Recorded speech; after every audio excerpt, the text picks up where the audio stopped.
यह किसी लोक खराब लगुच ताहले यह गोटे वितर्कर विषय और वितर्क हो कारण ये साहित्य सहित भी जड़ित ये कथाटी फकीरमोहन कालजयी लेखक तांको जोगु ओडिया भाषा बंचिकी अच्छी सी होती ओडिया रश्मिता एवं फकीरमोहन नथिले हुए तो आज आम जो ओडिया रे कथा हो दीपद कथा ही पारि न था तेणु ये विषय गोटे बड़ वितर्कर आवश्यकता अच्छे सब साहित्यक मान को हाथ जोड़ी अनुरोध करी आपण आगे की आसतु गोटे तर्क वितर्क हो तापर ता निर्यास बाहर कारण मु गोटे मत देले बहुत अनामध्य लोक अच्छा जो मैंने ता विषय पुणी आलोचना करेंगे पर्यालोचना करेंगे मु तेणु सेमती तर्क भितर को जावाक चाहूनी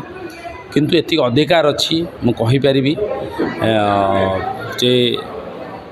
फकीरमोहन को कृति को जो मैंने नकारात्मक दिगरे देखा चाहते कि परिवेषण करने को चाहते समाज से भल रास्ता देखेब कि खराब रास्ता देखेब भल दिशा देखेब कि खराब दिशा देखेब गोटे वितर्क हो तार निर्यास बाहर।